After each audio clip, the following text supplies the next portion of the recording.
Arriaundi. Iruñeko Arroaren iparraldean dagoen haitz handi bat. 952 metroko altitudean, Gulinako haranean kokatuta. Haran hau estrategikoa da. Beste aro batean, erromatar galtzaden eta erregebideen lekuko izandako baiara alegia. Mendi honen sakonean, isilpean gordetak daude antzinako sekretuak. Milaka urte dituzten historia zatiak zai daude lurrazpian. Gure pausuek mendi tontorrera garamatzate, eta handik zerumuga behatuko dugu. Arakili ibaiaren haranaren garapenetik, Aizkorri mendilerroraino. Iruñerria eta bi haranak lotzen duten pasabidea ikusi dezakegu. Larunbe herria mendi honen oinean kokatzen da, eta bertako biztanleak izango dira, milaka urtez euren historia lurpetik aterako dutenak.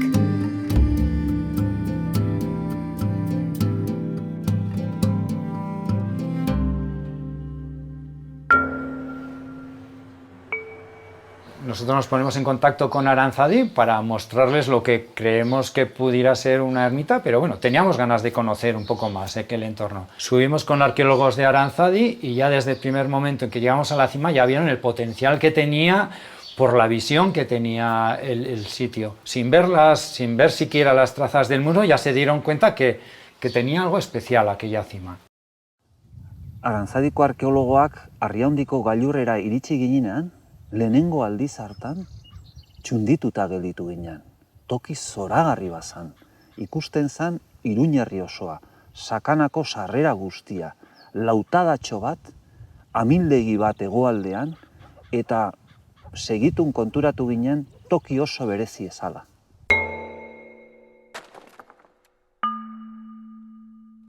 Momentu horretatik aurrera, Aranzadi Zientzia Elkarteak indusketa arkeologikoa jarri zuen martxan, bertan kokatuta egon zezakeen Erdi Aroko baselizaren harresiak azaleratzeko. Indusketa arkeologikoa bideratu genuen San Gregorioko baselizaren bila. Mendipuntan baziren horma eta harri mota ezberdinak, eta gure helburua zan garai hartako ermitatxo hura dokumentatzea. Hasi ginenean lurra mugitzen eta lehenengo abside borobila aurkitu genuenean, ordun konturatu ginen eraikuntza asko zarragoa zala. Hurrengo jardunaldietan beste bi abside azaldu ziren. Azken batean aurkitu gera 3 abside dituen eliza edo monasterio baten aurrean. Horrekin batera, Nafarroako artxioetan ikertu genuen han zeuden dokumentu zarrak, eta bai topatu genuen, hemen Arriaundiren gailurran, bazegoela San Esteban, Don Estebe izeneko monasterio zahar bat, eta kronologia edo gu behintzat datatu dugu 11. mendea. 10 urte baino gehiagoz arkeologia talde batek eta larunbeko 50 voluntario baino gehiagok Erdi Aroko monasterio honen aztarnak induztu dituzte. Baina ustekabe bat zegoen lurraren azpian zain. Monasterioarena baino asko zaharragoa den aro bateko pieza arkeologiko bat 2022ko udan azaleratu zen. Arkeologia kanpaina batean.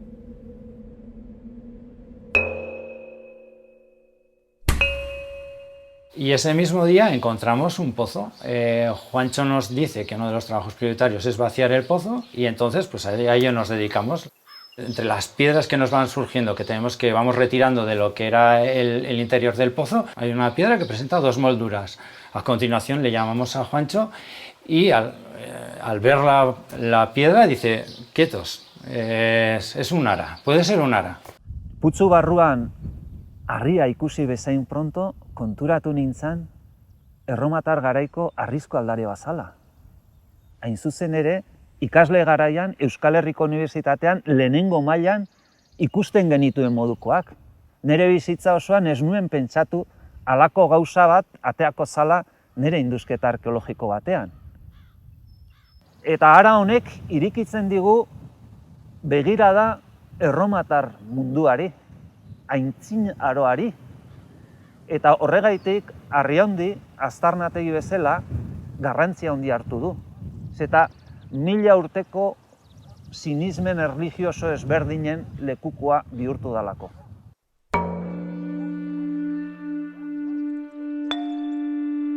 Iruñerriko lurraldea eta Sakanako pasabidearen arteko eremu honetan ditugun lehenengo erromatar aztarnak Sertoriargarren testuinguruan emango dira.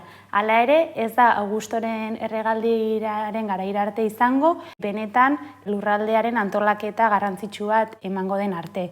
Hau da, garai honetan eraikiko dira Baskoien lurraldea antolatuko duten galtzada erromatar garrantzitsuenak eta haren inguruan garatuko da erromatarren ustiapen eta antolaketa sistema osoa.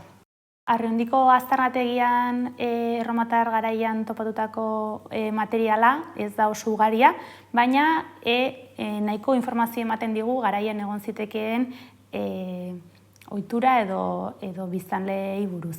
Alde batetik baditugu material batzuk oso arruntak edo ugariak direnak erromatar inperioko beste inguru batzuetan, horren adibide izan litezke klabikaligari edo erromatar sandalien tatxet hauek hemen ikusi ditzakegunak.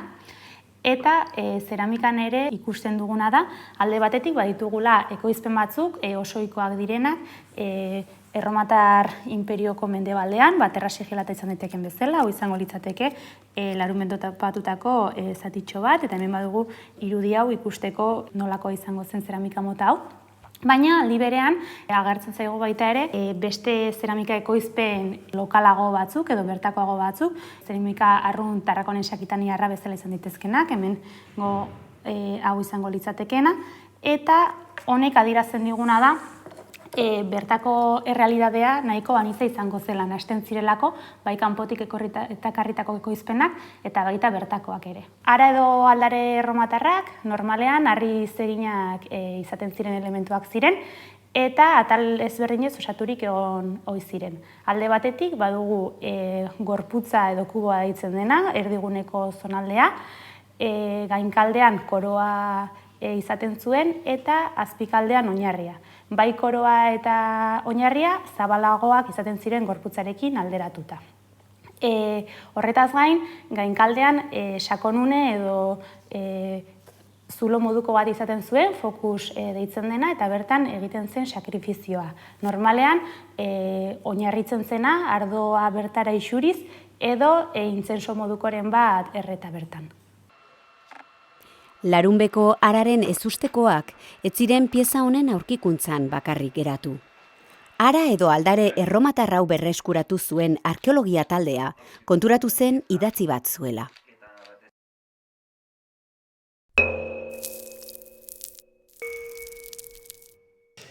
Llamamos aras epigráficas a aquellas que tienen un texto escrito. Normalmente se trata de textos escritos en alfabeto latino y con un texto en lengua latina, aunque es verdad que en otros lugares del Imperio Romano también existen altares escritos en otras lenguas y en otros alfabetos. En Hispania, la mayor parte de los textos sobre Ara son textos efectivamente en latín. Ese texto normalmente lleva, desde luego, el nombre de la divinidad al que va dedicado, y muchas veces también el nombre de la persona que hace la dedicatoria. En el caso de Larumbe, tenemos una dedicante que es una señora, una mujer, que se llama Valeria Vitela, que dedica el Ara con la fórmula habitual votum solvit libens merito, es decir, dedica el voto por su voluntad y por el mérito de la divinidad a una divinidad que es la RAE, que tiene una parte final, escrita HE, que podemos interpretar probablemente como la forma del dativo vascónico, es decir, la forma de la dedicatoria, a quien está dedicada a la diosa Larra, Larrae. Eta Larrae gu badakigu izen indigenoa dela, ez latina, ez grekerazkoa, ez alakoa. Izen indigenoa da, baina indigenoen artean, esan dezakegu izenaren ezaugarriengatik, izen hau baskonikoa dela edo akitanierarekin edo euskararekin zerikusi zuzena duela. Hasteko izenak azken silaban H bat erakusten duelako, H bat duelako. Eta H-ak aspirazioa markatzen du. Eta jakin badakigu orduko hizkuntzen artean bakarrik akitanierak edo baskoierak, hau da, euskararekin zerikusi zuzena zuten hizkuntzek zeukatela aspirazio hau. Aldameneko hizkuntzak ostera ez zuten. Ez zeltiberak, ez galierak edo ez iberierak ez zuten aspiraziorik. Horrek orduan esaten digu, markatzen digu dudarik gabe izen hau euskal leinuko izen bazela. Bigarren ezaugarri gisa R-arena ere aipatu dezakegu. Testimonio honetan edo lekuko honetan R batekin agertzen zaigu izena, Larae, baina beste aldare batzuetan izena, berbera, teonimoa, jainko izena, agertzen zaigu bi R-rekin. Orduan, aldaera honek adierazten digu orduko R-a euskerak duen R gogorra bezalakoa zela.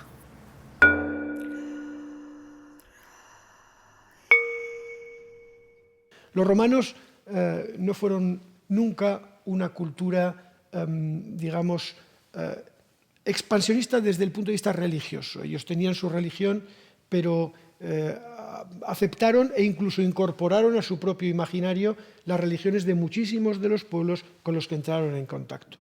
En el territorio de los antiguos vascones conocemos toda una serie de teónimos que nos hablan de la religiosidad local y de la religiosidad autóctona.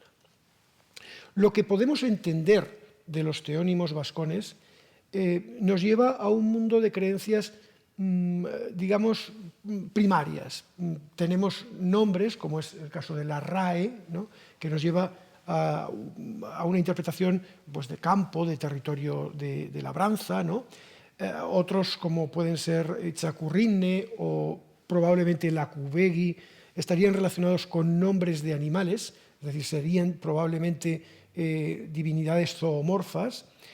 Y en otros casos tenemos nombres de divinidades como es el caso de Tselaitze, que también podrían estar relacionadas con cuestiones telúricas, tónicas del territorio, etcétera, etcétera.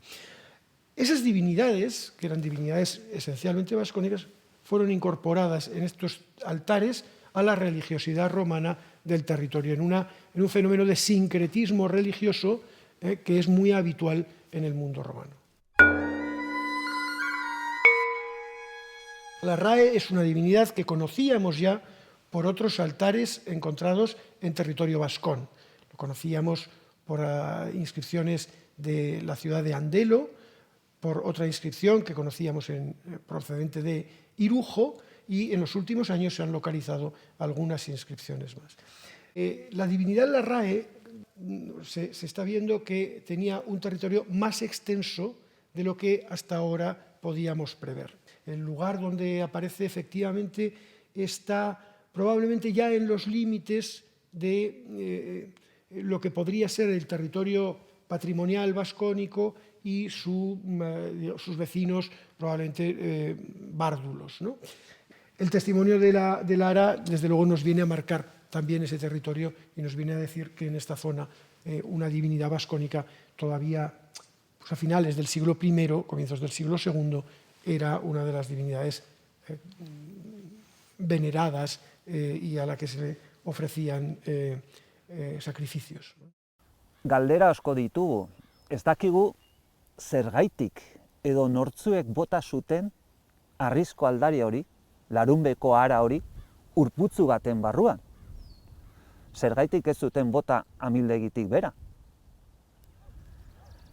Baina badakigu emakume batek eskaini zion jainko bati, euskal jainko bati, harrizko aldare hori.